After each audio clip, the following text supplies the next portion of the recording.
Boa noite, gente. Eu sou o Felipe, sou formando em engenheiro agrônomo pela UNB, sou formado, subgraduado em biotecnologia pelo Montgomery College e esse é o meu irmão.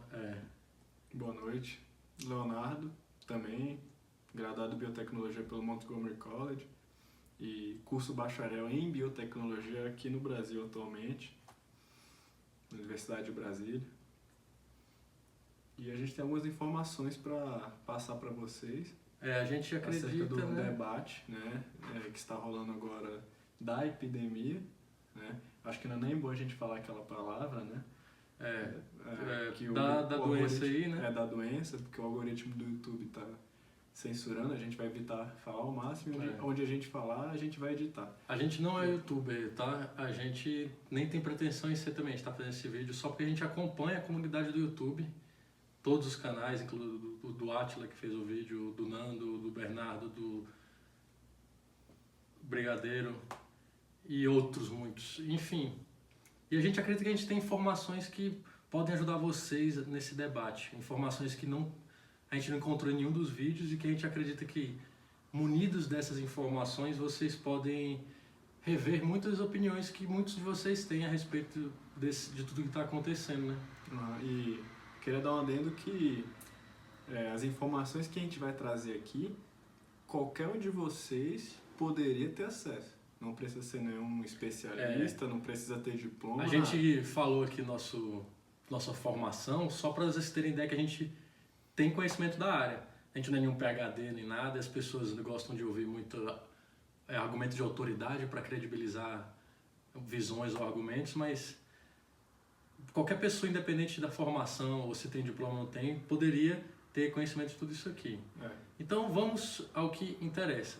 A gente viu o vídeo que viralizou nas redes sociais, né, que foi o vídeo do Átila, do canal Nerdologia. A gente segue, eu sou seguidor, pelo menos eu sou um seguidor do Nerdologia, vejo os vídeos dele e de cara eu tive que discordar da metodologia usada, né, porque começa que ele usou só uma fonte, né? Isso foi falado no vídeo do Bernardo, quando a gente já estava pensando em gravar isso aqui. A gente vai trazer mais informações, mas não só por isso.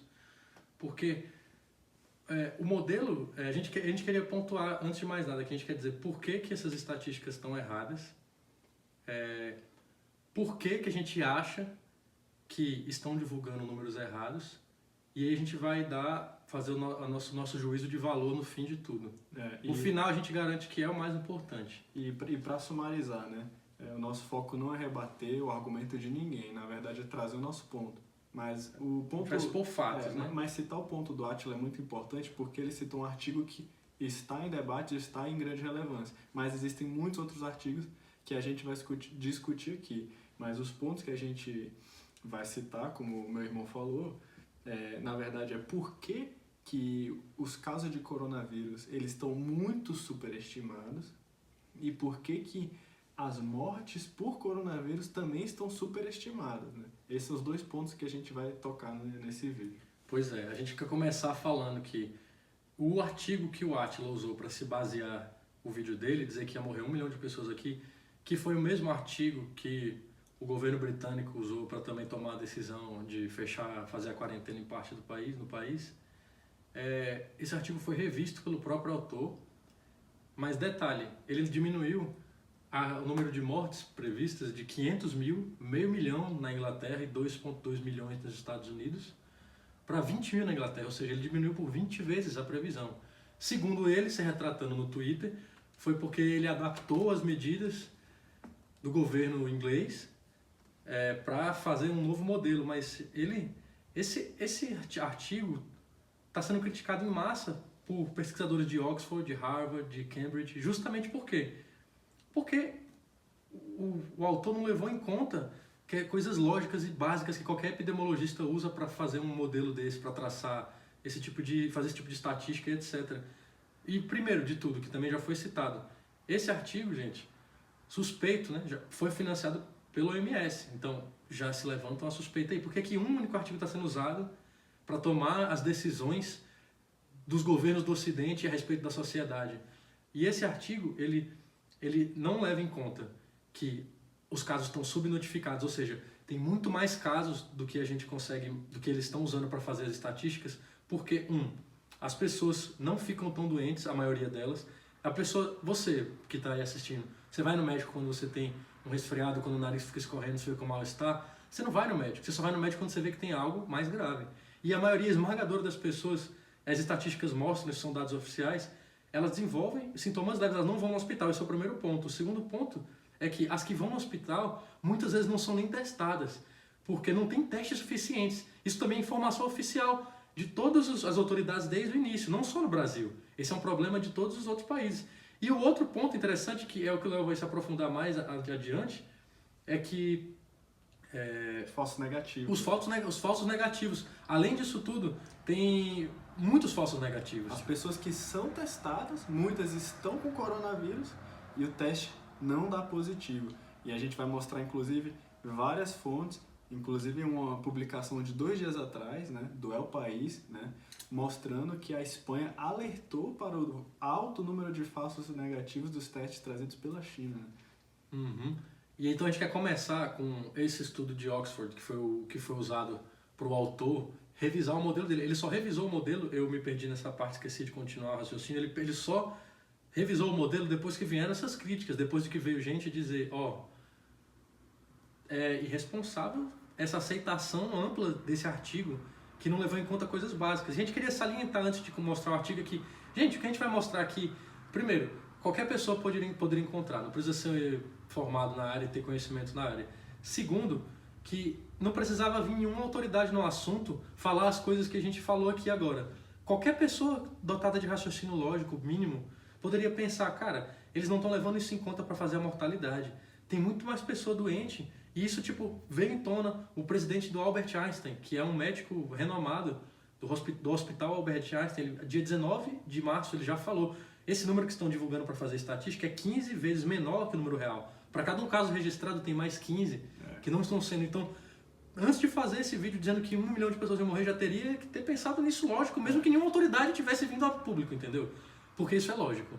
Mas enfim, o primeiro artigo é um estudo, um modelo, na verdade, um modelo que foi feito pelo Laboratório de Ecologia Evolucionária de Doenças Infecciosas de Oxford.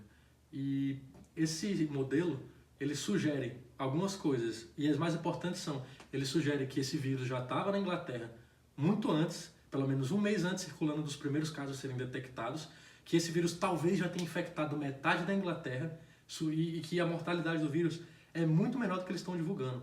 Que as pessoas que ficam severas, que vão precisar de um leito do hospital, podem ser menor do que 1 para 1000 o número. Então, gente, esse modelo é uma proporção de 0,1%, né, das pessoas que pode ser menor, que ficam realmente doentes, ou seja, do grupo de risco que se fala, né? Ou seja, o grupo de risco já é ínfimo. A mortalidade, segundo o artigo, ainda menor ainda. Exatamente.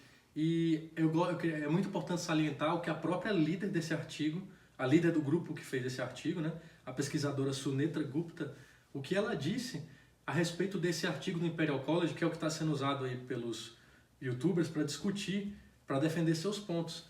Ela mesma disse, eu estou surpresa que tenha havido uma aceitação tão desqualificada do modelo do Imperial. Gente, é que nem a gente está falando, ele fez um modelo sem usar coisas básicas, sem saber o número de gente que estava infectada. Ele estava usando dados que a OMS pegou e estava divulgando, que eram os governos, as autoridades. E, gente, raciocínio básico, tá entendendo? E é importante salientar, antes de continuar, porque a gente vai se estender um pouco, esmiuçando o artigo, que, pra gente ser justo com o Átila, ele lançou um vídeo corrigindo e falando, o cara do artigo que eu citei, ele corrigiu os dados, né? Praticamente se retratou, porque ele diminuiu absurdamente o valor de possível mortalidade no pior dos cenários, que foi de 500 mil para 20 mil no máximo. Mas ele ainda fala que isso foi devido às medidas tomadas pelo governo, o que é falso. Por que é falso? Como eu falei, não precisa ser um especialista para perceber que se o vírus tem um tempo de incubação, e a quarentena foi tomada há 4 dias, sendo que o tempo de incubação é de quase 2 semanas, as pessoas que estão morrendo ou se infectando ou sendo detectadas como infectadas hoje na Inglaterra, elas foram infectadas antes da quarentena entrar em vigor. Então isso já é um erro pueril, né? Desde o seu princípio. Então vamos continuar, né? Mas a gente precisava dar esse adendo. Esse modelo que foi feito em Oxford pelo Laboratório de Ecologia Evolucionária de Doenças Infecciosas, ele tem o respaldo da doutora Natalie Eden, que é PhD em Bioestatística por Harvard. Então, se o que vocês estão querendo é autoridades no assunto para corroborar com o que vocês acreditam, não é qualquer pessoa, não são qualquer pessoas, não são pessoas aleatórias que estão falando isso. São pessoas, autoridades no assunto de instituições e universidades renomadas. O que não falta é autoridade, então não vamos nem discutir isso. Né? A Natalie Eden, ela mostra que ela apresenta aqui o gráfico que eu estou mostrando para vocês, e vocês podem ver, ela mesma diz aqui que a quantidade de mortes que o pessoal tá usando para fazer a mortalidade, que eles estão registrando, né, não é nem a ponta do iceberg, nas próprias palavras dela, que o maior iceberg está todo escondido. Por isso que o modelo sugere que talvez a Inglaterra já esteja metade contaminada. Mas esse não foi o único artigo que critica isso. Você vê que o próprio Washington Post, eles estavam usando o mesmo número que o diretor do Albert Einstein usou. O artigo, vocês podem ver aí, que vamos botar o nome dele aqui, do Adam Kurcharski, ele é um epidemiologista, autor do As Regras do Contágio, porque as coisas se espalham, porque elas param de espalhar. E ele usou o mesmo número que o diretor do Albert Einstein usou, 1:15, ou seja, o número de registrados que estão sendo usados para fazer a taxa de mortalidade é pelo menos 15 vezes menor. E ele apresentou um estudo aqui, um modelo matemático do Centro de Modelação Matemática de Doenças Infecciosas da Escola de Higiene Tropical e Medicina de Londres. Então, gente, essas informações estão todas na internet e deviam ter sido levadas em conta para que a pessoa, não falasse que ia morrer 1 milhão de pessoas, simplesmente, E isso não é só o Átila, isso são, os governadores, isso são os governos lá fora. Só que o que a gente quer trazer, a grande questão é que... Não, na verdade, antes de trazer essa questão, a gente quer falar dos falsos negativos, na verdade. A gente quer mostrar mais um dos motivos que... A gente quer mostrar por que esses modelos aqui, eles estão dizendo que tem muito mais pessoas. Esse modelo aqui que eu não terminei de falar dele, desculpem. Ele está usando uma taxa de fatalidade ajustada pelo atraso para mostrar qual é o número de subnotificações. E segundo esse modelo aqui que vocês podem ver na tela, ele afirma, e está aqui no The Washington Post, que lá, pelo menos na Inglaterra, o número que eles estão usando para fazer os dados é só 5% do total. Vocês estão entendendo isso? Ou seja, se eles estão dizendo que na Inglaterra tem 20 mil infectados já, esse número é pelo menos 5% do total. Se não for, muito menor. Como o estudo de Oxford sugere, ou seja, o estudo de Oxford sugere que talvez metade da população da Inglaterra já esteja infectada, que a mortalidade é muito menor, e esse modelo aqui da Escola de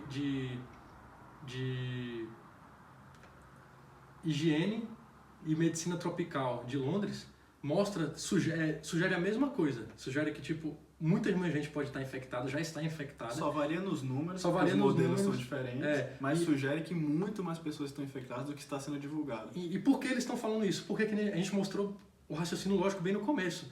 Tudo isso, subnotificações, pessoas que ficam doentes e não vão ao médico, falsos negativos, não tem teste para testar todo mundo. Então, como que ele usou um modelo para dizer que ia morrer 1 milhão de pessoas e não levou isso em conta? E ele vai dizer agora para vocês um pouco por que explicar melhor o que são os falsos negativos. O que são os falsos negativos, por que tem muitos falsos negativos e por que a gente tem que levar isso em conta. E depois eu vou falar também de por que na verdade, há uma superestimação do número real de mortes. Não a porcentagem, mas o número real de mortes. Isso baseado também em vários pesquisadores, em várias autoridades no assunto. Mas antes, só para dar um exemplo para vocês.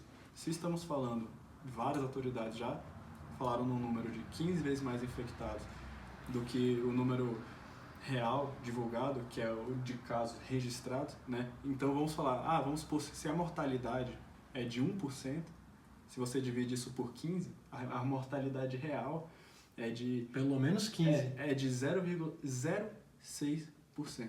Né? Há estudos que corroboram isso, né? um estudo de... Inclusive a mortalidade de alguns países que tiveram mais kits para testar, ou seja, que diminuíram uma das variáveis de subnotificação, já mostrou que caiu para 0,2%, como na Alemanha. A Islândia também. A Islândia conseguiu mais kits, você mesmo assim não acaba com os falsos negativos e você mesmo assim ainda tem pessoas que não vão ser testadas. Ainda tem muito viés. Ainda tem muito viés, mas mesmo assim, você viu a Islândia e a Alemanha testaram, estão fazendo esse experimento mais em massa, estão tendo a real noção de que a mortalidade é muito menor. É muito menor, então...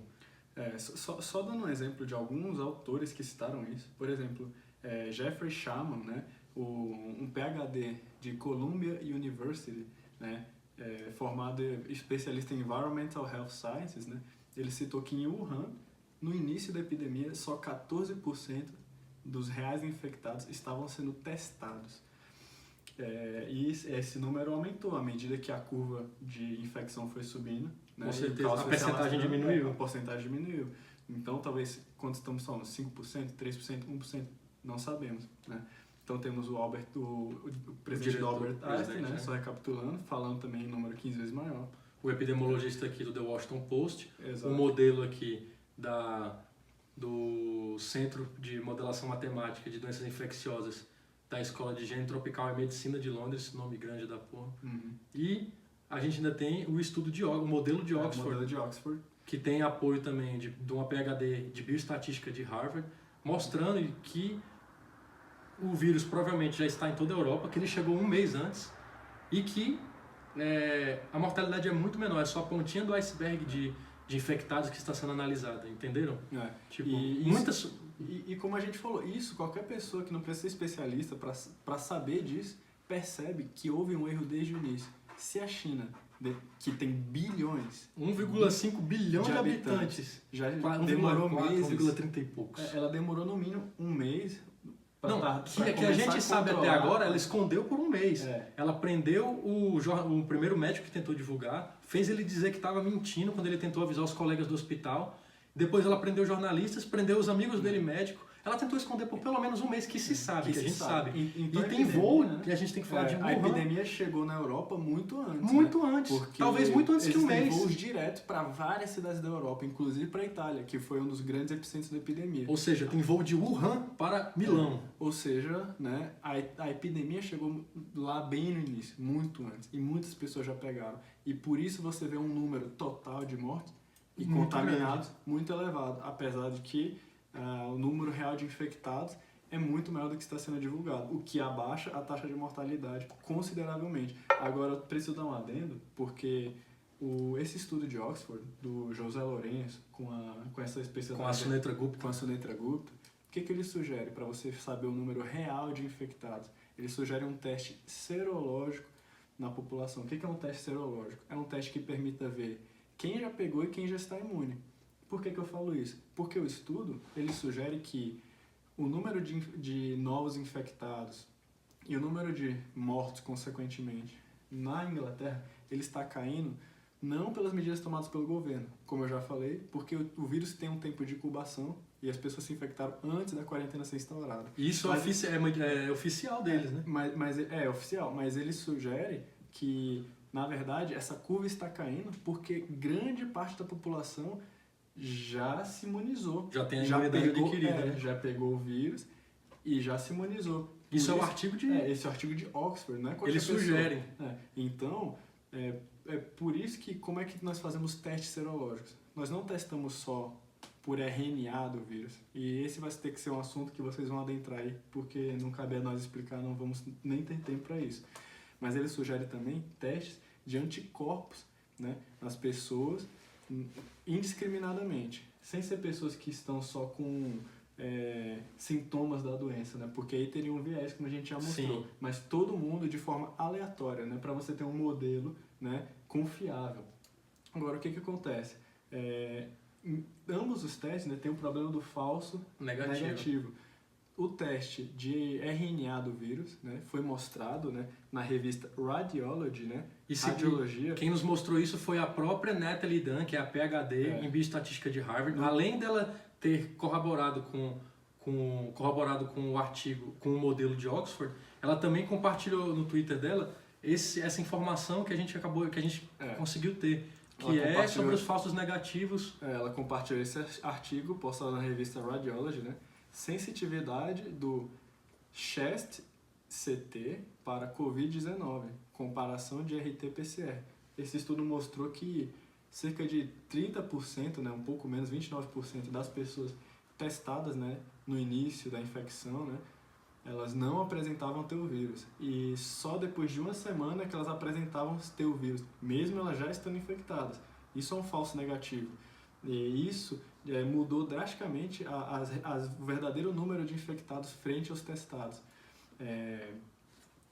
Por isso que o modelo de Oxford sugere que você faça um exame de anticorpos, mas o exame de anticorpos, mesmo assim, dá falsos negativos, porque é possível que você já tenha se livrado da doença, se livrado do vírus e ainda não ter produzido anticorpos para ele, né? Mas isso é um detalhe que imunologistas aí, né, poderiam explicar ou você pode pesquisar por si mesmo. Né? E isso dá um viés ainda maior que tem que ser levado em conta e nós ainda não temos o vírus espalhado de forma muito ampla, né? Não temos uma distribuição normal na população, não sabemos quem tem o vírus e quem não tem, não temos uma coleta de dados de forma aleatória em pessoas de forma indiscriminada, então a gente não tem como extrapolar modelos totalmente fiéis, né, para saber qual é o real número de infectados. Agora, o ponto é, isso não deveria ser sabido por quem estuda o assunto?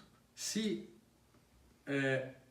autoridades no mundo inteiro no assunto, pesquisadores, PhDs de Harvard, de Oxford, se esse pessoal todo questionou isso logo de primeira, e a gente também, e muito mais gente que eu conheço também, questionaram essa metodologia usada, por que o pessoal não questionou antes de fazer um vídeo dizendo que ia morrer 1 milhão de pessoas? Por que o pessoal que está acreditando e usando isso como base para sua argumentação também não está fazendo isso? Gente, isso é lógico. Ou seja, recapitulando, esse vírus provavelmente já se espalhou antes, a China escondeu por pelo menos um mês, isso é tudo oficial já, tratado como oficial pelos governos e autoridades, que a gente sabe o vírus foi escondido por um mês, tem voo de Wuhan direto para Milão, e tem uma comunidade chinesa gigante em Milão, então esse vírus chegou na Europa, na Itália, antes de mais nada, muito antes do que se tem registro, e a mortalidade é muito menor. Aí tem gente falando, a gente viu o argumento do Nando Moura em resposta ao Bernardo, e daí esses artigos, caguei os artigos. Foda-se os artigos, o que importa é o número de mortes, olha a realidade, o mundo real. Cara, é claro que importa, você tem que entender o que está acontecendo. Ele também vai entrar um pouco mais nesse detalhe, mas antes de mais nada, você tem que entender que, cara, a mortalidade não é 8%. A verdade é que nem o artigo sugere, o vírus chegou muito antes do que o povo imaginou. É um vírus que tem modelos que mostram que ele pode ser até 4 vezes mais transmissível do que a gripe. Ou seja, olha como ele se espalha rápido. Ele já estava há um mês na Itália, há mais de um mês na Itália, muito antes do que se sabia, é o que sugere. Então, gente, resumindo, metade do país, ou talvez quase a Itália inteira, já tenha pegado esse vírus. E por isso a gente está vendo mortalidade desse jeito. Porque não é que a mortalidade é alta, é que tanta gente pegou e eles não conseguem registrar, que morre muita gente de uma vez. Quem não é imune ao vírus, morre de uma vez. Sem contar, a gente não vai entrar nas estatísticas dizendo que a maioria tem doenças crônicas, que são pessoas acima de 79 anos, mas, de qualquer forma, é interessante dizer que a Itália é um país que tem muitos idosos, é um país frio, é um país que é a região de Milão, lá da Lombardia, é a terceira região mais poluída do planeta depois da região do Hebei na China e da Nova Delhi na Índia. É uma região extremamente poluída porque fica num bolsão de um vale entre os Alpes na Europa. Então isso forma toda a poluição fica retida ali. A população é idosa, a população é fumante, e ainda tem o inverno europeu, onde todo mundo fica trancafiado dentro de casa. Eu não sei se vocês sabem, mas quem morou fora sabe que no inverno do hemisfério norte, todas as casas, todos os prédios, todas as regiões comerciais são fechadas com sistema de aquecimento interno. E o vírus da SARS, que já era estudado antes desse coronavírus, que é muito semelhante e é menos transmissível do que o do coronavírus, já se sabe que ele saía do ar pelos dutos de ventilação e contaminava de um cômodo todo o prédio, entenderam? Então, a Itália é um caso excepcional para se usar como exemplo. A Itália, o vírus chegou muito antes, o povo lá é extremamente suscetível, o ambiente é um ambiente perfeito para a proliferação do vírus, é um ambiente que também diminui a imunidade das pessoas, já tem artigos sugerindo que a vitamina D também influencia nisso, e eles têm voo direto de Wuhan para Milão, onde tem uma grande comunidade chinesa. E ainda mais louco ainda, o prefeito de Milão sugeriu abrace um chinês para acabar com a onda de preconceito no começo. Olha que louco! Você aumentou a transmissão, né? Meu Deus do Você deu um céu! incentivo a aumentar a transmissão. Mas tudo bem. Agora, é importante a gente citar sim um ponto, né? Baseado nesse argumento ad passiones, né? Um argumento Citado pelo Nando? de apoio à emoção, né? De apelo à emoção, citado pelo Nando, que é uma falácia. O que importa é o número de mortes. Não, o número de mortes importa sim, mas a gente tem que analisar os dados, né, de forma objetiva, sem viés, sem pensar em guerra política, vou refutar ele, vou derrubar o Bolsonaro, seja lá o que for. A gente não tem lado aqui, a gente só quer analisar a verdade e saber a verdade. Nando, veja bem, veja se as palavras do aconselhador científico do ministro da Saúde da Itália, né, Conselheiro? se elas têm uma relevância, apoiadas pelo NIH, Instituto Nacional de Saúde Americano. Veja se elas têm alguma relevância. Olha o que ele falou. A maneira pela qual codificamos as mortes, ou seja, contamos as mortes em nosso país é muito generosa, ou seja, é muito elevada, no sentido de que todas as pessoas que morrem em hospitais com coronavírus são consideradas mortas pelo coronavírus. Prestou atenção no que ele falou?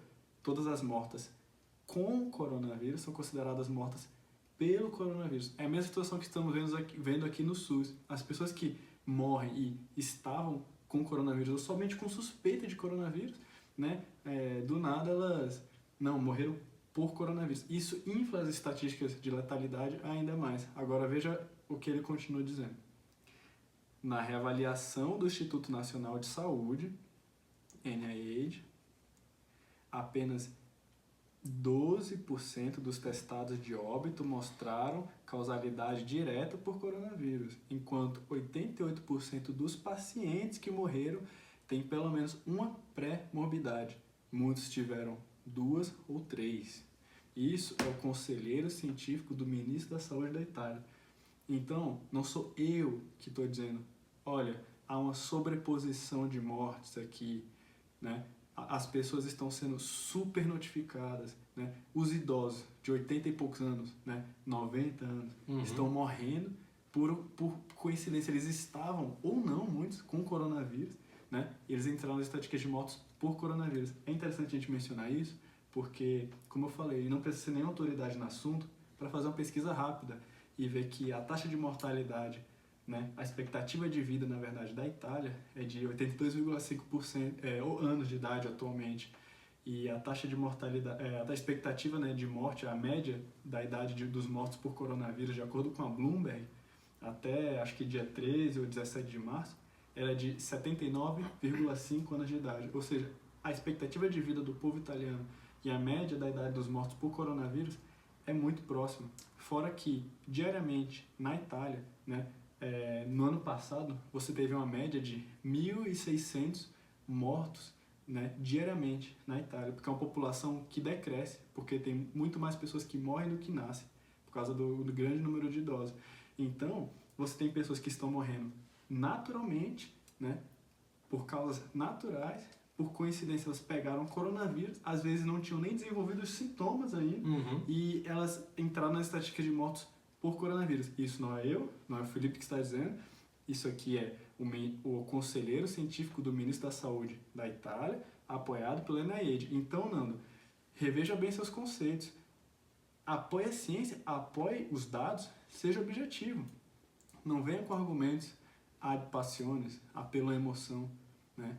Como muitos, né, muitos fazem quando entram na guerra política, né?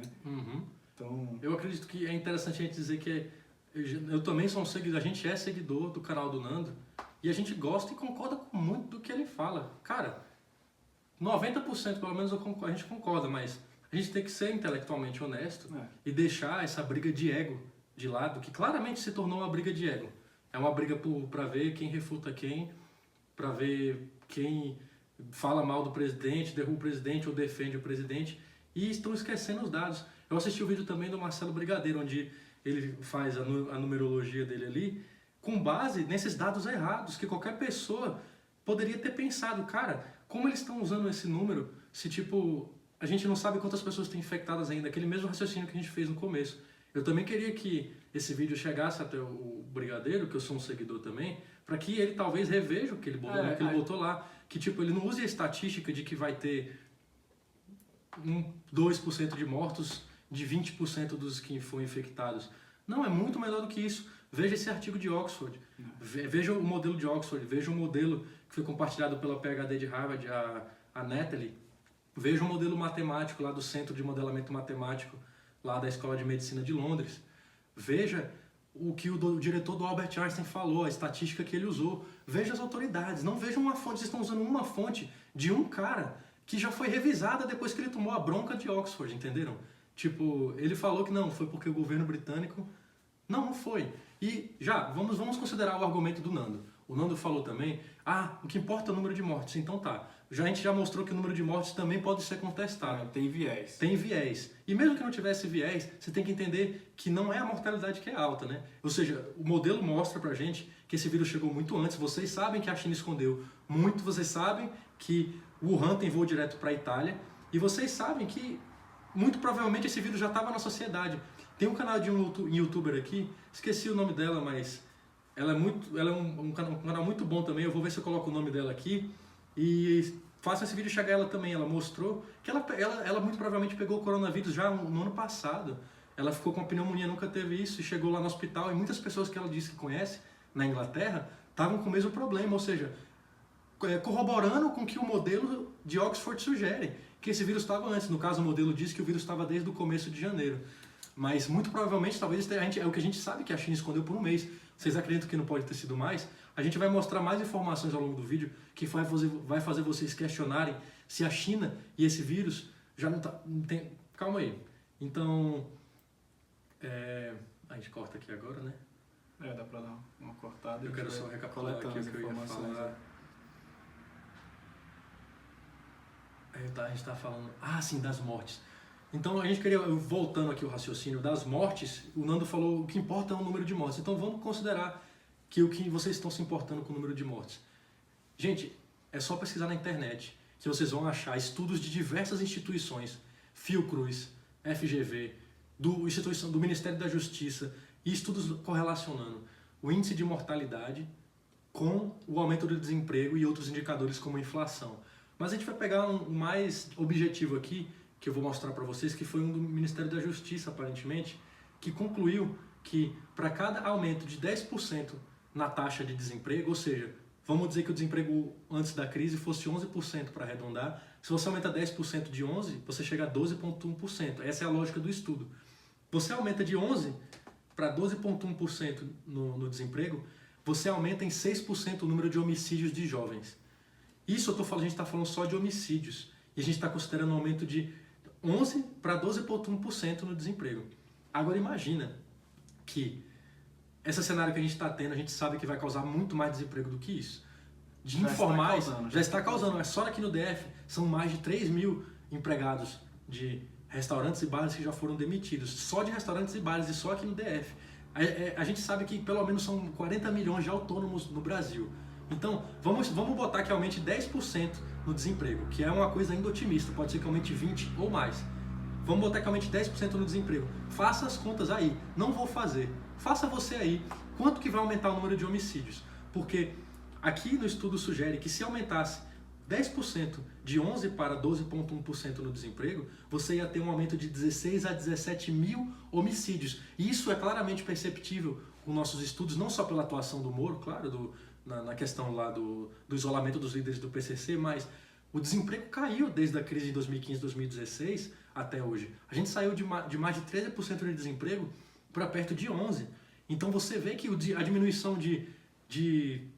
do desemprego diminuiu mais ou menos exatamente como o estudo mostra. A gente saiu de mais de 60 mil homicídios por ano para em torno de 40 e poucos mil homicídios agora, em 2019. Então, vejam que é algo amplamente sabido pela comunidade acadêmica. Quando você aumenta o desemprego, aumenta a inflação, esse estudo está falando de homicídios.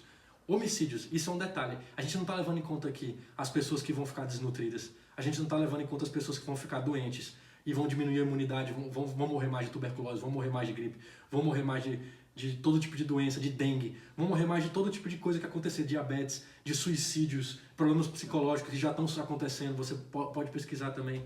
Então, se a sua preocupação é mortes, Então, leve em conta isso. você tem que levar em conta, você não pode usar esse argumento ad passiones de que não, o que importa é você tem que ver os números, debulhar os números, entender o que está acontecendo e ver, vai morrer mais gente com coronavírus ou vai morrer mais gente com isso que vocês estão fazendo para tentar conter o coronavírus? É algo básico. Pelo amor de Deus. Esse é um debate muito sério, é muito sério esse debate. É muito sério. E a gente não está sendo feito, não foi feito até agora. A gente está acompanhando toda essa thread de vocês e a gente não está vendo muitas pessoas abordarem. A gente está vendo gente preocupado, desculpa só continuar, a gente está vendo só o pessoal preocupado, mas a gente não está vendo eles virem munidos com esses dados para confrontar os números reais. Tipo, vejam que as estatísticas do coronavírus estão erradas, vejam os modelos que estamos mostrando aqui, vejam os argumentos das subnotificações, dos falsos negativos, das pessoas que não são testadas, das pessoas que não vão para o médico. Comparem com a quantidade de pessoas que vão morrer se conseguirmos atingir o desemprego que está sendo projetado com essas medidas. Façam esse exercício. É um exercício de casa para que vocês façam aí. Só dá uma dica, né? Doenças cardiovasculares é o que mais mata no mundo, inclusive no Brasil. São quase 300 mil mortes por ano. Algo lamentável, porque é uma doença ligada à miséria, né? É ligada à pobreza, é ligada à má alimentação, é ligada ao estresse, é ligada a fatores psicológicos, é ligada a muita coisa. Então, pense bem quando você pesar, né? Você não é o Nando, não. Tá? Não, Nando, é você que está assistindo. Todo respeito ao Nando, pô, cara, a gente segue você, Nando. É um cara ótimo, assim, mas a gente não quer tomar lado político aqui. Bernardo, sei lá, quem for assistir isso aqui... O próprio Átila. A pessoa comum aí, pô, pense bem, assim, se está fazendo bem defender essa quarentena. Se né? a sua preocupação país, é mortes... a nós mesmos, né? Pense de verdade, né? Com dados, não seja pego pela histeria, pela narrativa da mídia, por um lado enviesado e único. A gente não está também sugerindo que você aceite de cara o que a gente está falando aqui. A gente quer que você pense. Questione. Tome como princípio que nós estamos errados e questione tudo que a gente falou aqui.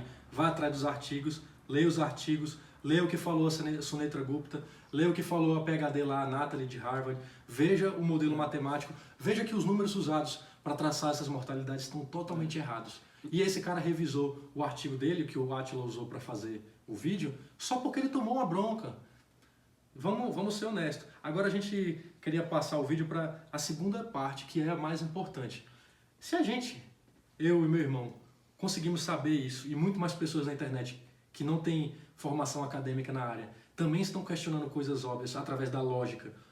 Qualquer pessoa não poderia, os governos não saberiam, a mídia não saberia, grandes jornais como o Globo, Folha de São Paulo, Estadão, eles não saberiam dessas coisas óbvias. A ONU, a OMS. A ONU, a OMS. Vocês acham que esse pessoal que estão usando esses dados para impor essas medidas governamentais aqui no Ocidente não sabem dessas coisas que esses especialistas estão mostrando pra gente? Porque um dos argumentos que vai vir nesse vídeo, eu sei que vão vir, é que, falácias, mas eu né? prefiro acreditar na OMS. Isso né? não é um argumento, é uma falácia. Como que os governos todos estão tomando essa medida e você está certo? Todos estão errados, a OMS está errada, né? Exatamente, é uma falácia, é o apelo à autoridade, né? E a gente rebate isso, né? Com argumentos lógicos. Interessante a gente falar, a gente também está apelando à autoridade aqui, já porque tem gente que gosta desse apelo. Então, se você é uma pessoa que seguia pela autoridade, então seguir por isso também, não seguir pela OMS. Eles estão criticando a OMS. Seja pessoas seu próprio filtro, faça que nem a gente. Pega o notebook aqui e vá e pesquise. Seja você a sua autoridade. Não acredite no que o Walter Ricciardi falou, né? O aconselhador do ministro de Saúde da Itália, né? Vá atrás. Pense por você, realmente, será? Veja os relatos das pessoas do SUS. Acho que eu vou até postar uns aqui. Veja os relatos das pessoas que trabalham no SUS falando: meu filho foi com a pneumonia, bronquite, não era relacionado ao coronavírus, atestaram como coronavírus. Né? Morreu. Relato da própria mãe, eu vi. Relato da própria mãe, Então, talvez eu não ponha na tela, mas... Né? Talvez vá atrás, tem interesse. E a gente queria passar para a segunda parte do vídeo, que é a mais interessante, que é essa. Vocês acham mesmo então que a OMS não sabia? Então vamos começar a juntar as peças do baralho. Vocês já foram atrás para ver quem que é o diretor da OMS? Então, vamos atrás. O nome dele é Tedros Adhanom. Quem é Tedros Adhanom?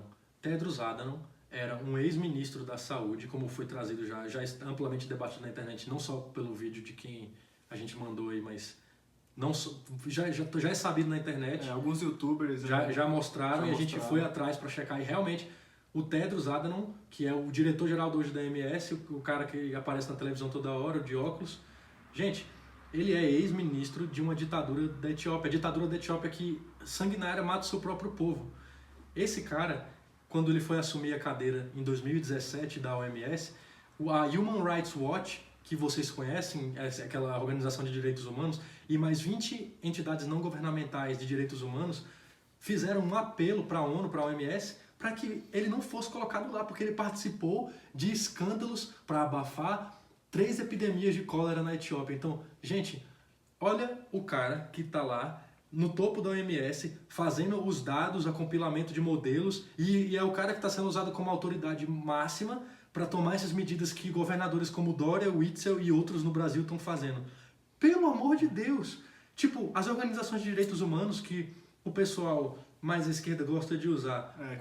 Muitos endeusam. Muitos endeusam. Eles foram eles mesmos que disseram, criticaram. Que disseram que esse cara não podia estar na frente da OMS porque ele participa de escândalos de uma ditadura, um cara que é especializado em abafar escândalo de doença, de epidemia de cólera. É o cara perfeito para essa situação que a gente está vendo hoje. A gente não está nem dizendo, não acredite na OMS. A gente só está trazendo a tona um questionamento. Se questione. Veja é uma bem, coincidência, não é? E veja bem, quem é mais credível? A Human Rights Watch, né? Como é que dá para trazer? Os caras que observam, né, os direitos humanos, se está sendo... os observadores dos direitos humanos. Ou a OMS. Quem é mais credível? Veja bem, algum dos dois estava errado. Quem é mais credível? O pessoal que está fazendo a pesquisa no laboratório de ecologia evolucionária de doenças infecciosas de Oxford ou OMS? Os PhDs de bioestatística de Harvard ou OMS? Os modelos matemáticos da escola aqui de medicina de Londres ou OMS? O que você está vendo, seus olhos ou OMS? Né? Pelo amor de Deus, vão atrás. E vamos continuar mostrando as coincidências que talvez deixem de ser coincidências até o fim do vídeo. A gente já mostrou quem é esse cara do OMS. Grave quem é esse cara. E vá atrás no que aconteceu na China. Ou seja, ele não em nenhum momento criticou a China. Ele ficou dizendo, a OMS ficou dizendo que a China era um modelo a ser seguido, que as medidas da China foram ótimas, foram que era o que o Ocidente tinha que fazer, fechar tudo, quando agora a China ela já voltou ao normal. Pelo menos é o que estão dizendo pra gente. Ou seja, aquele país que escondeu por mais de um mês, que a gente sabe até agora, a epidemia, é o mesmo país agora que está dizendo que controlou a epidemia com 1,5 bilhão de pessoas, sendo que... Olha o que aconteceu na Itália. A Itália não conseguiu controlar, sendo que a Itália também chegou antes. E na China, que tem 1,5 bilhão, eles conseguiram um país muito, muito mais pobre e precário, só porque era uma ditadura.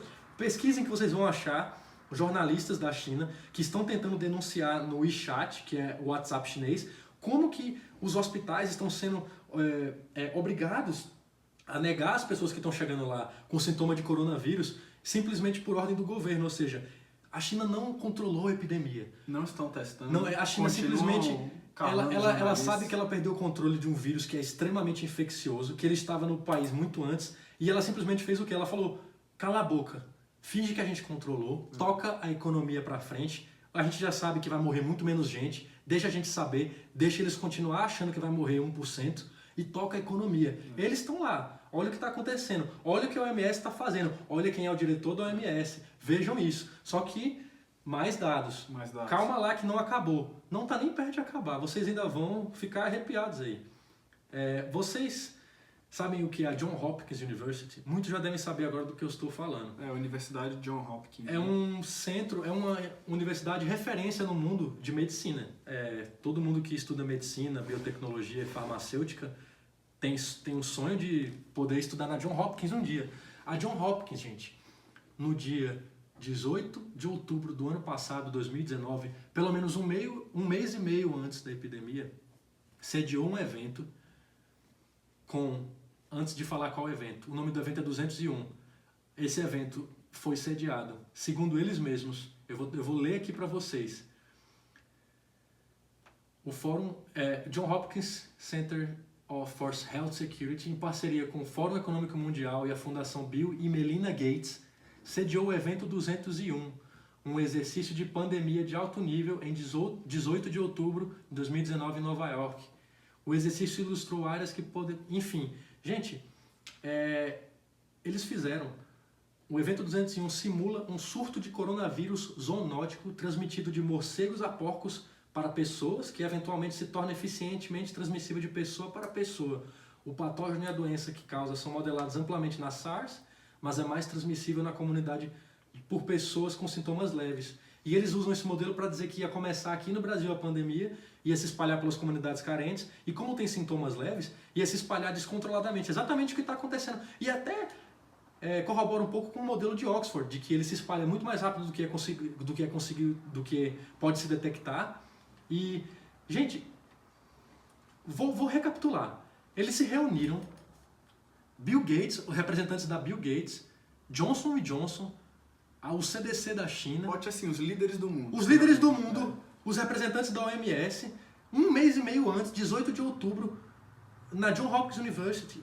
Gente, interessante. vocês me questionem, falem que é fake news. Eu quero que vocês falem que é fake news. Falem que é fake news. A gente não quer que você conclua nada. E veja o que a gente está postando aí. Pense por si. Veja aí o artigo.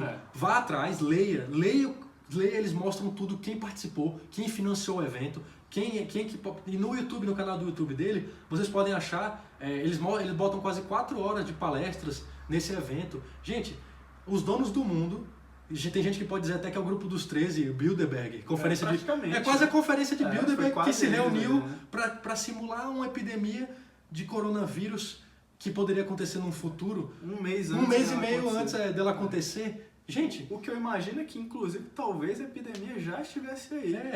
Já tivesse começado, eles souberam com informações privilegiadas, né? E é importante que esses líderes tenham informações privilegiadas, né? Por várias questões. E eles fizeram a simulação rapidamente, né? Para ver o que ia acontecer, para se prepararem. Eu digo nem que eles planejaram, implementaram o vírus. Tem gente dizendo, não, criaram o vírus no laboratório. Não. Talvez tenham. Talvez, mas esse não é o ponto. Esse não é o ponto.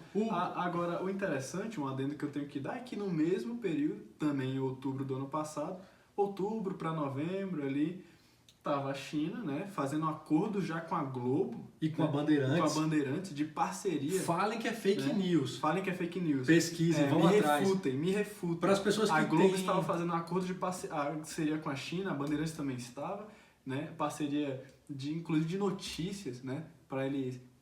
Eu imagino que produção de conteúdo, ou seja, eu imagino que seja para eles acordarem, né, terem um acordo no que eles iriam dizer, um acordo entre as narrativas.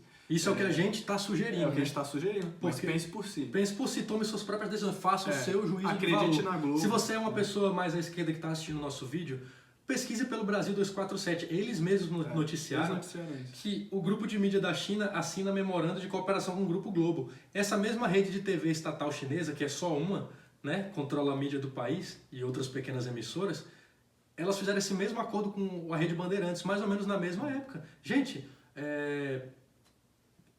vamos ligar os pontos. Mas vocês ainda não estão convencidos, então a gente vai trazer aqui dados um pouco mais técnicos, que talvez seja daí que vem a informação privilegiada antes.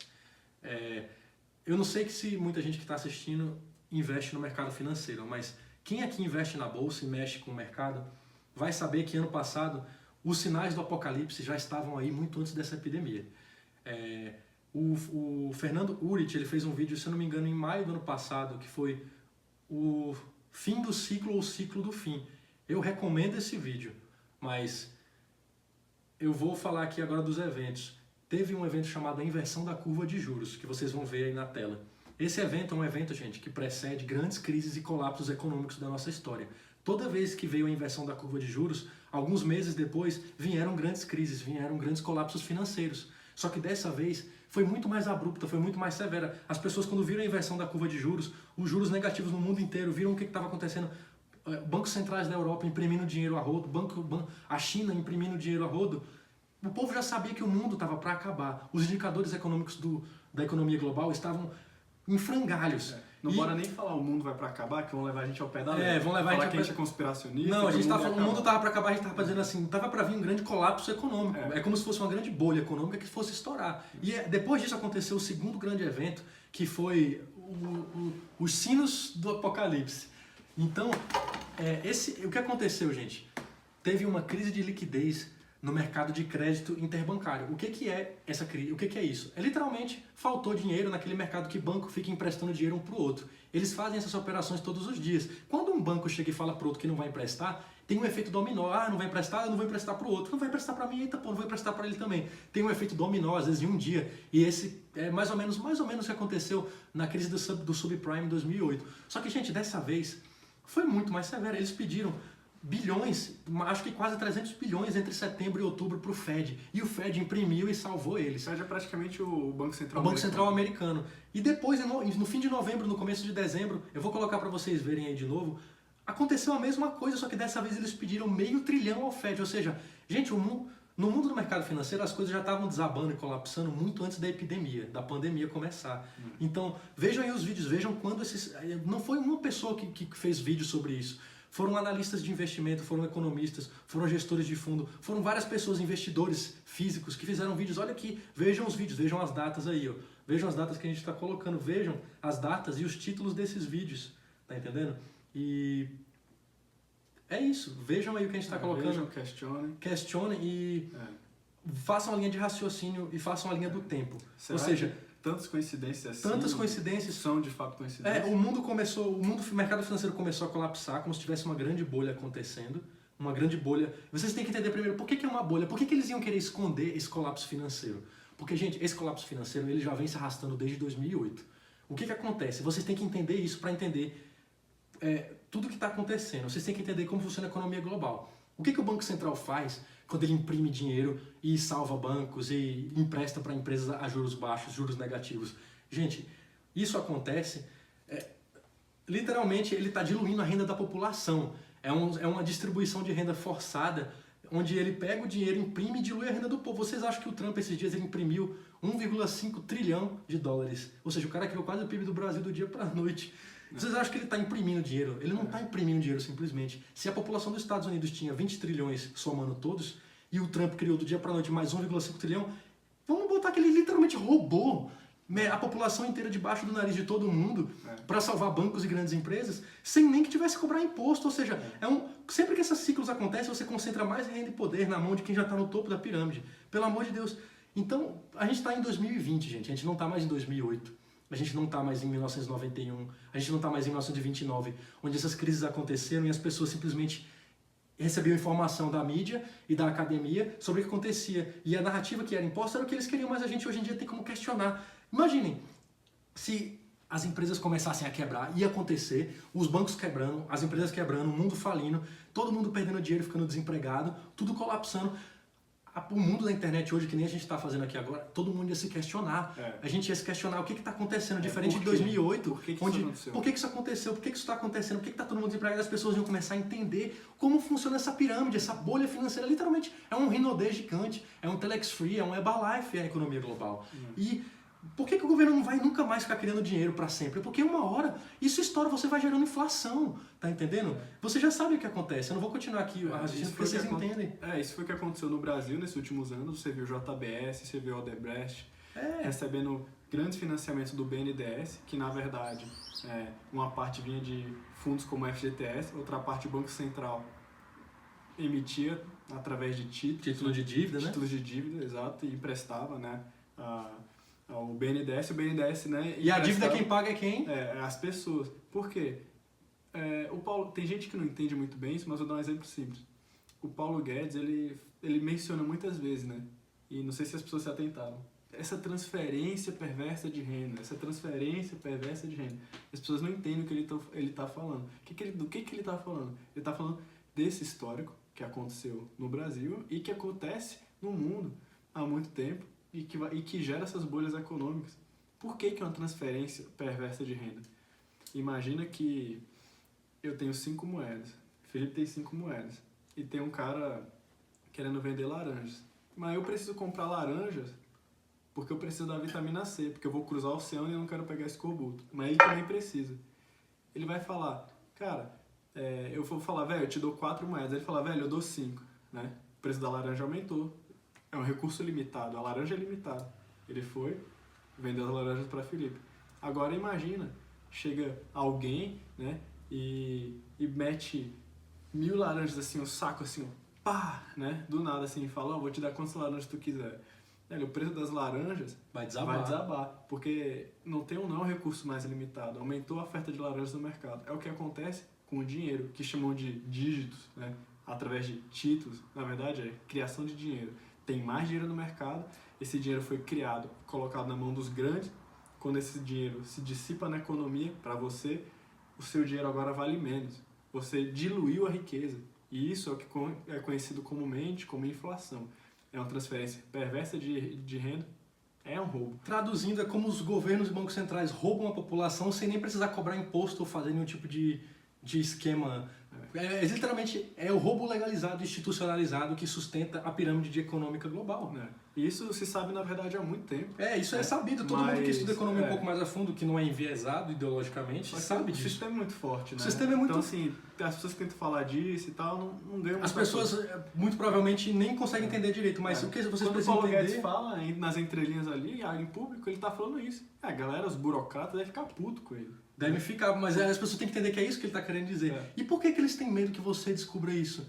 Gente, já imaginaram se as pessoas do dia para a noite começassem a se informar e se comunicar desse jeito? Através da informação descentralizada, ou seja, a gente agora tem uma ferramenta, vocês não estão percebendo a revolução que a gente está vivendo. A gente está vivendo uma revolução, eles sabem, eu sei, e muita gente já está entendendo na internet que a gente está vivendo literalmente uma coisa que a gente nunca aconteceu na história. O novo grande salto evolutivo do ser humano é aqui. E é a internet. A gente agora tem informação livre, instantânea entre nós. Então, eles estão tentando censurar isso. A revolução você vê que YouTube, da internet ainda não chegou ao auge. Você vê que o YouTube, o Google, o Facebook, nem tu falou, eles agora estão tentando censurar a informação livre, eles estão tentando servir aos interesses dessa galera. Ou seja, você vê que a pressão é muito grande. Mesmo na internet, as grandes empresas continuam tentando de todo jeito. Você não podia falar de coronavírus, não podia falar, não sei nem se essa palavra que eu falei agora vai fazer o algoritmo esconder, eles vão censurar nosso vídeo. Mas vocês verem que o controle de informação é muito grande. Eles têm medo disso, gente. Eles têm medo disso não só por causa que a informação é livre. Vocês viram o que acontece se as pessoas do dia para a noite, vocês veriam, imaginem o que eu quis dizer. O que acontece se as pessoas do dia para a noite começassem a usar criptomoedas? Já pararam para imaginar se os pequenos empresários que estão falindo com essa crise, se os pequenos produtores, os empregados, os consumidores e todo mundo que fosse fazer transações de dinheiro, seja pagamento de um salário, seja pagamento de um bem ou de um serviço, fosse começar a usar criptomoedas para fazer essas transações na internet instantaneamente, sem que os governos pudessem lastrear, sem que eles pudessem cobrar imposto e fazer tudo isso? Gente, chegou um momento que eles entendem que tá assim para isso acontecer. Tá assim para isso. A gente não tá sugerindo que caramba, os estados vão cair, vai ter uma revolução mundial, mas eles têm esse medo. Se a gente tem noção de que isso pode acontecer, se a gente está trocando essa informação aqui agora, como muitas mais pessoas já trocavam há anos, e os governos estão de olho nisso, essa crise é o momento perfeito para que isso acontecesse. E o colapso financeiro é um fato que estava acontecendo. Tá entendendo? Juntem as peças do quebra-cabeça. Juntem essa crise financeira que estava acontecendo muito antes da pandemia. A gente mostra aí as datas para vocês. Juntem isso com o fato de que a China escondeu a pandemia por muito tempo, de que essa turma aí, o grupo dos 13, né, se reuniram um mês e meio antes, lá na Universidade de Johns Hopkins, junto com o CDC da China e dos Estados Unidos, para simular uma pandemia de coronavírus. E tipo, caraca, o diretor da OMS é um cara que é especializado em esconder pandemia de uma ditadura etíope. Ele não é nem médico. Ele é tipo um político, gente. Caramba, vocês não estão juntando as peças do quebra-cabeça ainda?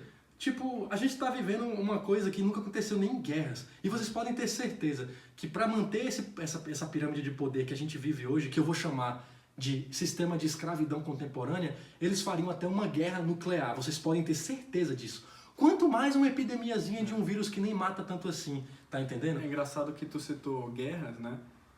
Porque a gente nem em guerras viu esse nível de controle dos governos sobre a liberdade da população que a gente está vendo hoje. E é interessante a gente até dar uma pausa, né? E falar de um ponto muito importante, um novo tópico que a gente não tinha mencionado, que a gente falou das estatísticas, né? A gente falou das mortes superestimadas, né? Do número de casos reais, né? Que a OMS esconde isso. Só pra gente chegar que você está sendo manipulado, né?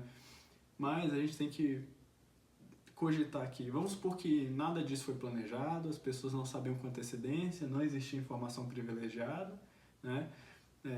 Deixa todo esse papo que alguns vão chamar de conspiracionista de lado, mas que são só informações técnicas, né? Mas alguns não vão aceitar. Vem a verdade, não aceitam.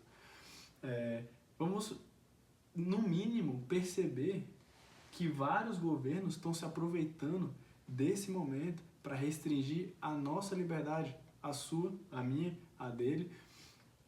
Liberdade de vir. Liberdade de vir, liberdade de expressão. De se comunicar, a liberdade da livre informação. É o sonho de todo o sistema autoritário, todos os governos do mundo. Vocês acham que é o sonho só de governos de esquerda e autoritários como a China? Claro que não. E são medidas que eles já estavam tentando tomar há anos e a gente não deixava. A gente batia na tecla e falava, não vai acontecer. Como a restrição da livre informação na internet. Queriam censurar a internet. Vieram, vocês não se lembram, mas vieram com o Marco Civil da internet, querendo censurar, querendo que não se falasse mal de político, querendo que o governo controlasse. E na Europa agora foi a mesma coisa. Na Europa foi a mesma coisa, nos Estados Unidos foi a mesma coisa.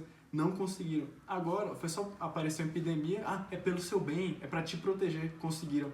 Veja só, o algoritmo do YouTube foi obrigado a esconder e derrubar vídeos que falam a palavra coronavírus ou que são acusados pelo filtro do YouTube dos seus funcionários, né? Taxados como notícia falsa, fake news. O Google, Facebook, Google, a mesma coisa. Facebook, a mesma coisa. Você faz uma pesquisa no Google, as primeiras opções que você foi pesquisar agora sobre o vírus, a doença, só aparece informação de meios de comunicação mainstream. Só o que eles querem, o filtro. Ou seja, gente, quem assistiu o Jornal Nacional esses dias... CNN, Globo, Soros, quem assistiu o Jornal Nacional esses dias viu que o William Bonner, junto com aquela mulher lá, ficaram falando... Já quero tocar agora num ponto de quem está me assistindo e mexe com vendas. Vocês sabem que para vender o seu produto, vocês tocam na dor do cliente, né? Na emoção.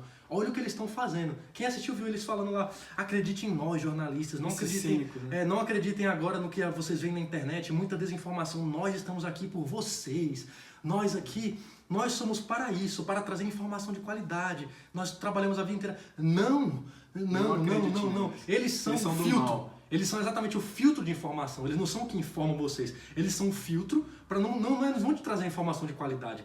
Alguma coisa disso aqui eles trouxeram para vocês, eles vão trazer informação filtrada. Eles vão trazer informação de estatística da OMS, que a gente mostrou, de cima para baixo, dizendo que vai morrer 1 milhão de pessoas, usando a Globo compartilhou. Eu vi que o Globo compartilhou esse artigo no Facebook ontem, e teve mais de 10 mil compartilhamentos, ou seja, mesmo depois do cara se retratar, mesmo depois das autoridades de Oxford, de Harvard, questionarem e ele vir dizer que não vai morrer mais 500 mil, que vai morrer 20 mil, mesmo assim, mesmo sabendo que a mortalidade é muito menor, que está sendo subnotificada, que tem falsos negativos, que as pessoas não vão ao médico, que não tem teste para todo mundo, mesmo assim, continuaram divulgando a estatística de que ia morrer 1 milhão. Para causar o pânico na população, para justificar essas medidas de tomar propriedade do povo. Tem vídeo de governos, principalmente governos do Nordeste, que são meio biruta. O governo do Paulo Câmara em Pernambuco, em Recife, cara, tomando, velho, entrou na fábrica lá para confiscar, velho, máscara, para confiscar equipamento de respirador, para confiscar essas coisas, pelo amor de Deus, para confiscar álcool em gel, o Russomano, gente, tá vendo? O Russomano é um projeto de ditador, vocês viram os vídeos dele, gente? O Estado está crescendo de um jeito que a gente nunca imaginou. Junto com o Procon, indo em lojas e falando, isso aqui está abusivo, abaixa o preço. Como então eu não tenho liberdade de dar o meu preço? Pois é. Quem diz que é abusivo? Quem diz que é abusivo é o consumidor, é você. É o lojista também. E o que aconteceu quando eles foram lá e abaixaram o preço? Acabou o estoque, vocês encontraram álcool gel no lugar. Por quê? Porque abaixou o preço, vem só um mané e compra tudo de uma vez. Se o preço fosse alto, o cara não ia comprar tudo de uma vez. Ele comprou porque veio o governo e me obrigou ele a baixar o preço. Acabou o álcool em gel. Chega um cara, compra tudo de uma vez e ainda mais fica um desincentivo para quem quer produzir álcool em gel, não produz mais. Para que ele vai produzir se o governo vai obrigar ele a vender por um preço? Ou vai chegar lá e vai confiscar? Porque vai entrar concorrentes tentando ganhar esse nicho de mercado, né? Um álcool em gel, né? Superfaturado, entre aspas, entram mais concorrentes, o preço abaixa. Porque vão entrar mais concorrentes que podem produzir álcool em géis melhores, inclusive de melhor qualidade, né? Se não tem agora um incentivo, que é a alta demanda, devido logo os preços altos. Então, não tem mais. A gente está até se desviando um pouco do foco aqui, está entrando muito detalhe, mas é isso que a gente queria que vocês se atentassem, juntem as peças do quebra-cabeça. Não acreditem em nós, revisem tudo que a gente mostrou nesse vídeo, vão atrás, façam a linha de raciocínio, façam a linha do tempo, se coloquem no lugar dessa galera, entendam como funciona esse sistema de criação de dinheiro de mentira, de escravidão moderna, onde eles imprimem dinheiro para sustentar. Então, entendam tudo isso e se coloquem e vejam o medo que eles estão tendo na internet. Fique atento ao que o governo e a mídia está fazendo você engolir goela abaixo. Vejam o que está acontecendo. A gente nunca imaginou que a gente vê não, isso. A acho gente que a está mídia- vivendo um roteiro hollywoodiano muito mais distópico do que George Orwell conseguiu imaginar. Não acho que a mídia é seu amigo, não acho que o governo são seus amigos. O preço da liberdade é eterna vigilância, como já falaram, né? E eu acho que um ponto importante antes da gente fechar, né? Não sei se tu vai querer falar alguma coisa, mas eu vou dar um adendo, que fora isso, né? Tem governos aí, como na França, em Portugal, né? Dando dinheiro às pessoas, né? Para elas ficarem em casa, né? Isso é muito perigoso, porque volta ao tema da renda mínima universal, né? A renda mínima universal, essa ideia é defendida em vários círculos intelectuais, inclusive o Mark Zuckerberg, acredite se quiser, ele já falou isso abertamente em público, que defende a renda mínima universal. E o que é uma renda mínima universal? É todo mundo ganhando salário mínimo sem fazer nada necessariamente, sem trabalhar necessariamente. Trabalhando ou não, vai ganhar Trabalhando dinheiro. não vai ganhar. Isso só remete a uma coisa, um governo único, uma entidade centralizada que paga esses salários. E há pessoas que se tomaram dessa oportunidade para implantar essa ideia, falar em renda mínima universal. Vários governos da Europa falam nisso, vários líderes políticos. Vários deputados daqui do Brasil. Daqui do Brasil, inclusive com governos também, não só falando em renda mínima, mas que implantaram em seus respectivos países isso, não foi universal, mas governos que também estatizaram empresas. Olha isso, pegou do proprietário privado, o cara que ia falir ali por causa, sei lá, das medidas alarmistas do próprio governo, da própria mídia, e falaram, pronto, agora eu compro de O você. Estado vai lá e salva. Se atente ao poder que os governos vão ter sobre a sua liberdade depois da crise. Isso é o mais importante. Fique sempre atento. Qual é a solução? Eu tenho uma sugestão, né, para as pessoas que estão assistindo. Desobediência civil. Saia às ruas. Desobediência civil. Eu não tô, Desobedeça. Eu não tô incitando. Vá confrontar o seu governador aí. Eu não estou incitando você a quebrar a lei, tá? Acho que isso até é crime, a gente não está incitando isso. A gente está falando para você cogitar, né? Como falaram, se expor, sair da quarentena, né? Até porque a gente tá com respaldo na lei. A gente somos indivíduos livres e a Constituição diz que ninguém tem obrigado nem estado de sítio a me ficar em casa. Não é porque vem uma liminar de um governo, de uma justiça, que ele tá certo, não. Tipo, vocês têm que entender que estão usando dados mentirosos. Essa galera tem que responder futuramente por tudo que está fazendo. Estão usando dados falsos que qualquer pessoa com notebook e qualquer pessoa dotada de raciocínio lógico poderia inferir e ir atrás. Não são só autoridades. Estão quebrando as pessoas, passar fome, quebrando o produtor, quebrando você, quebrando eu. Gente, o vídeo tá ficando longo, então vamos só resumir tudo. Vocês têm que ver aqui o que a gente disse. Questione. Esse vídeo é pra questionar tudo, né, ô mamãe? Falei, o Arthur, esse vídeo é pra você também, cara. Esse vídeo é pra todo mundo, pro Marcelo, para o Bernardo, para o Nando, para o Átila, para a comunidade do YouTube aí. E, gente, vão atrás das nossas fontes, questionem tudo. Partam como premissa que a gente está errado. Vejam os artigos de Oxford, vejam como os modelos sugerem que a mortalidade é muito menor, que esse vírus já se espalhou muito antes. Vejam que isso bate com o fato de que a China escondeu a epidemia por muito mais tempo, que já é sabido. Questionem por que o diretor da OMS, que está impondo esses números, e é um cara que era ligado a uma ditadura e era um ministro da saúde que escondeu pandemias de cólera. Juntem as peças, estão entendendo?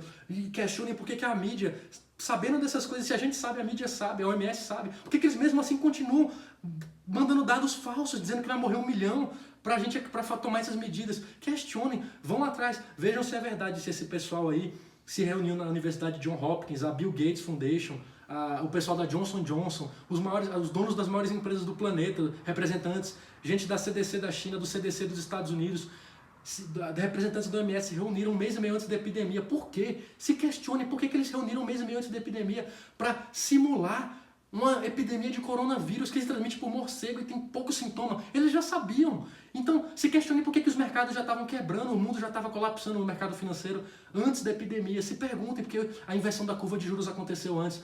Por que teve a falta de liquidez no mercado de crédito interbancário antes, exatamente quando estava começando a epidemia, antes de qualquer pessoa saber que tinha uma epidemia. Juntem as peças do quebra-cabeça. E mais importante, entendam por que essa galera teria tanto medo da gente descobrir a verdade. Por que esse pessoal que manda no mundo teria tanto medo da gente, pessoas normais, usarem a internet para se comunicar e trocar essa informação que a gente está fazendo aqui.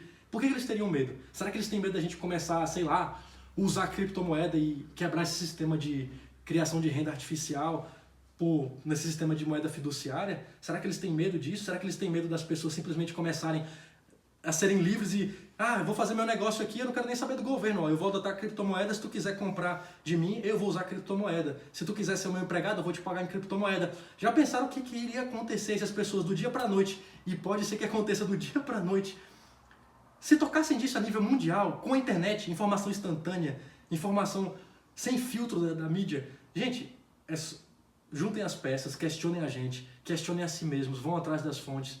E esse vídeo já ficou muito longo, eu acho que por mim é isso. Eu queria terminar até com uma frase, não lembro qual foi o autor, mas quando todo mundo está pensando a mesma coisa, ninguém está pensando nada. É isso aí.